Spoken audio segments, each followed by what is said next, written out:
familiarity can be a problem. Because I think sometimes we hear a story and then we think, oh yeah, I know that one, move along. And yet I think sometimes we really need to stop and pay attention to these stories, these words, what's going on. And so I want to stop this morning and just pay a little bit of attention about the technicalities that we may overlook in our familiarity with this story. First of all, I love the young lawyer. I love the rich young ruler and I love the young lawyer. Because you know these people, these serious aspirations, these young men saying, I'm going to make something of myself. Oh my gosh, Jesus in town. This is my chance to make a good name. I'm going to ask the perfect question, right? Walks up to Jesus. I know the rules. I know love your neighbor as yourself. I know love the Lord your God with all your heart, soul, and mind. I got those cool. I'm moving beyond that. Let's get technical. Who is my neighbor? And that's where Jesus begins, but that's not where Jesus ends. Jesus has a whole lot to tell in this story. First of all, who is my neighbor? First of all, I think it's clear that our neighbor is not just somebody who looks like us. Amen. Our neighbor is certainly not somebody who just thinks like us.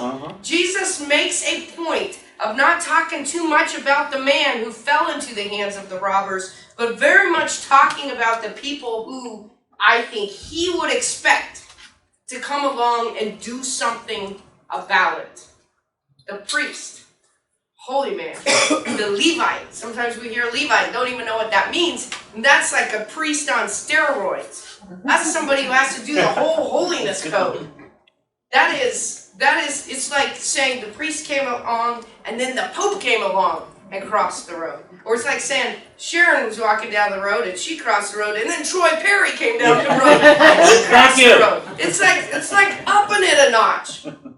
A priest came down and had nothing to do with this man. A Levite came down, had nothing to do with this, and then Jesus gets scandalous. He says, but a Samaritan came along. Now to us, we hear the term Samaritan, and it sounds like a really good thing, right? Oh, that's Samaritan. It's like, our language has turned it into something really good. Jesus was not trying to be kind here. He was trying to push buttons here. We know that when Jesus was at the well, a Samaritan woman came up, and she said, I'm a Samaritan and a woman, why are you talking to me? It's because both were kind of not touchable at that time. A Samaritan was somebody who believed enough that kind of was lumped in the same category of Judaism, and yet also enough to be considered kind of heretical. Samaritan was not a good person that you wanted to associate with in that context. So Jesus is saying a priest came, the Pope came, and then a Muslim came. What? If Jesus were to sit here and tell the story today, it might be, and then a gay Christian came along, because that would push buttons, right? It might be a homeless drug addict came along. It might be a Muslim. It might be an atheist. Somebody came along who wasn't the one that was expected to take care, because somebody believed that love is not just about what you say, it's about what you do.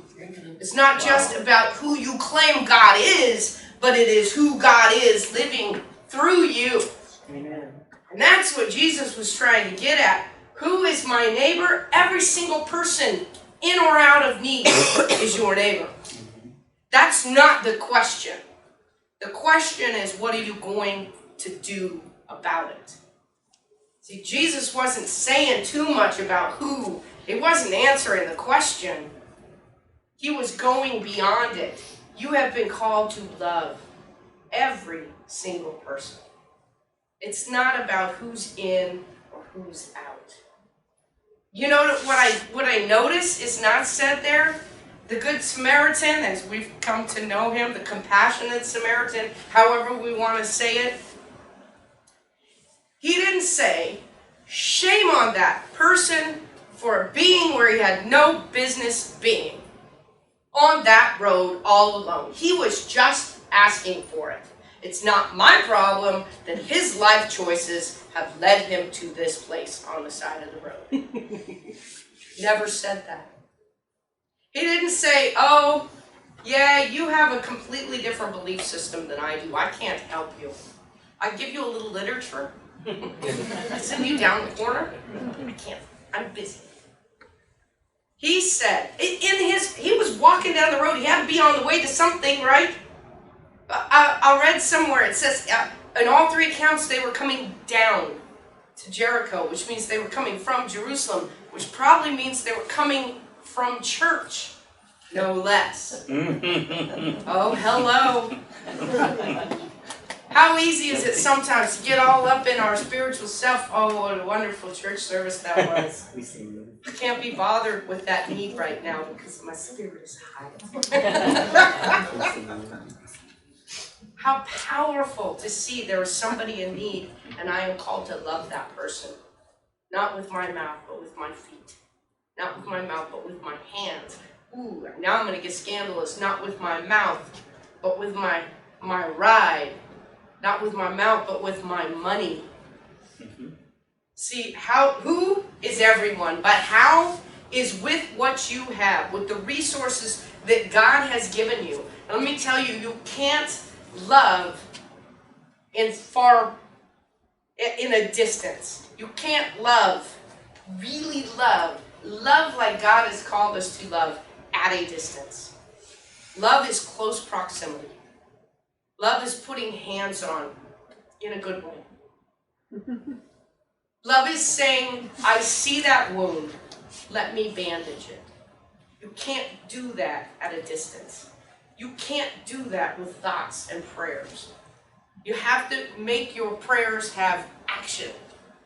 That's what the Good Samaritan was saying. It took effort. It took time. It took money. It's not about who, it's about how. And it means we need to start getting busy, start getting dirty in the streets, the dust and the blood and the brokenness and the harm and the hurt that has happened to the people.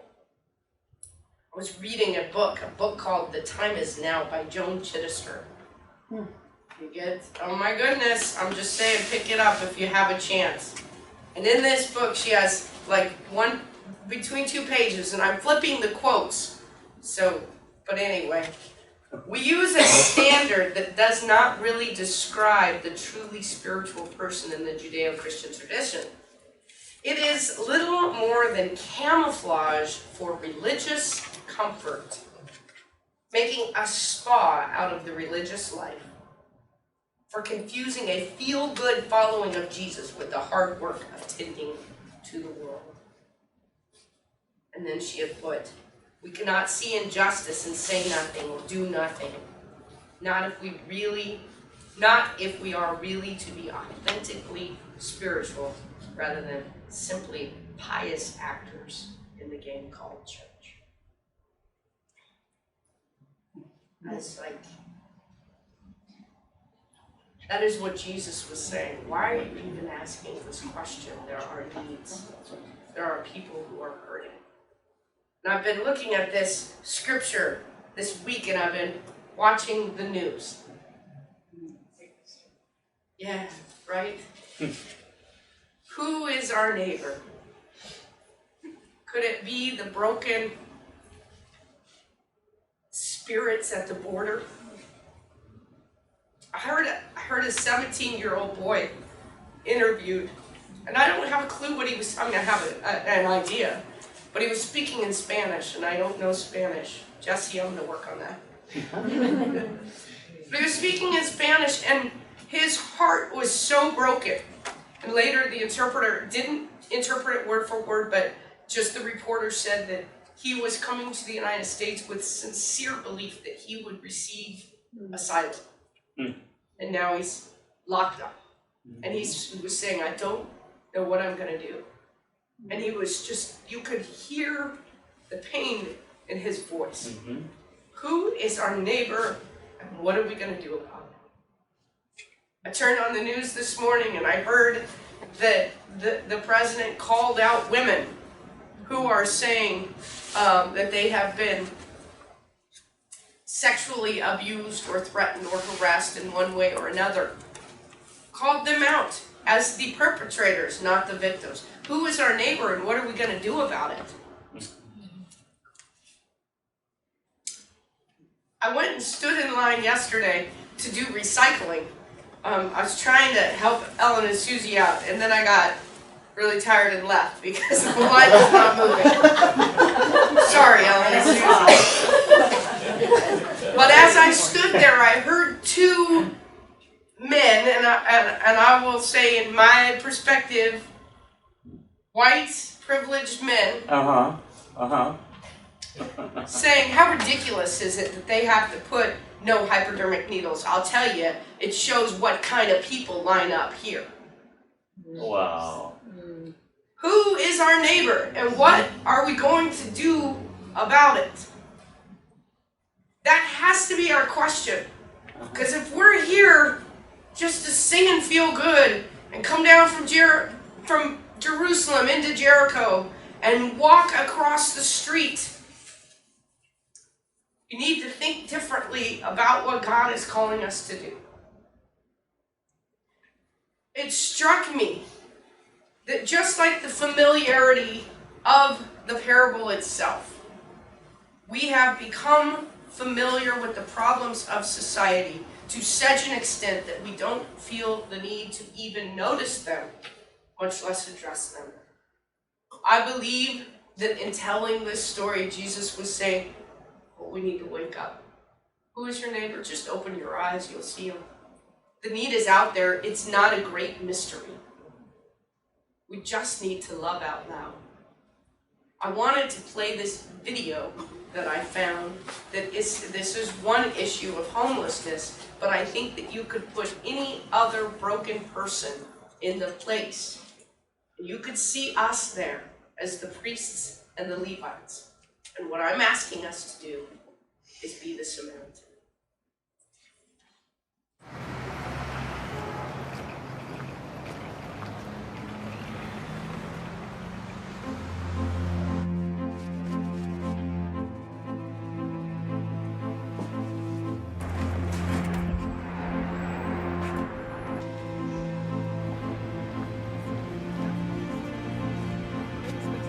My sister and her family have lived in New York for like 8 years now. She took care of me when I was a little kid because my parents were working. Every Sunday I cook, and so my uncle calls me and he'll be like, hey, what you making?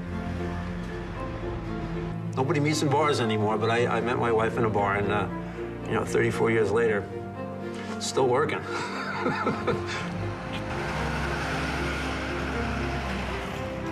My grandma had a lot of costumes from the theater that she started. When we were kids, we'd dress up in those costumes and we'd put on little sketches for the family. In my whole life, I've always felt like we were like a team, my brother and I. I think there's nobody who can understand you quite like your family.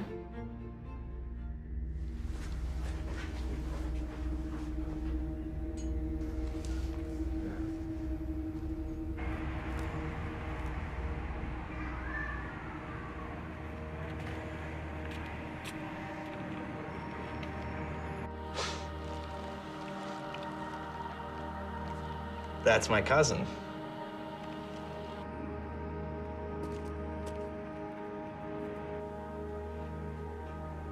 That's really weird.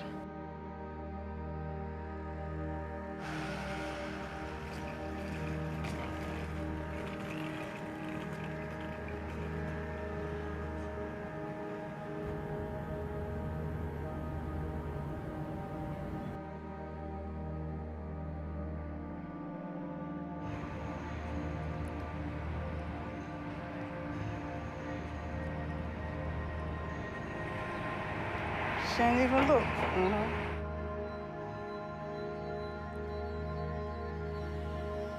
I know she's not homeless because I just hung out with her a couple weeks ago, but I mean, I did not know that that person when I was walking by, it was her.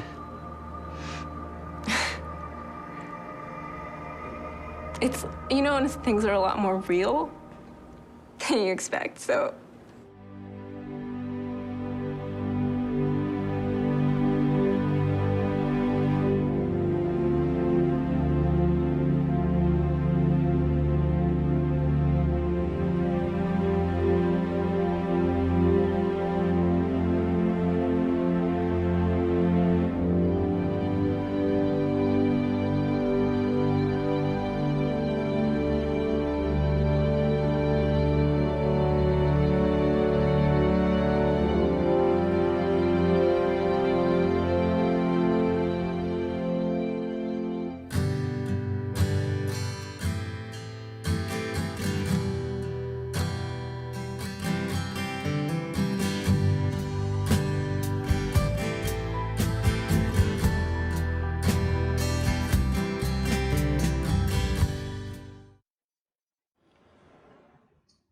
King Jr. once said the first question, which the priest and the Levite asked, was, if I stop to help this man, what will happen to me?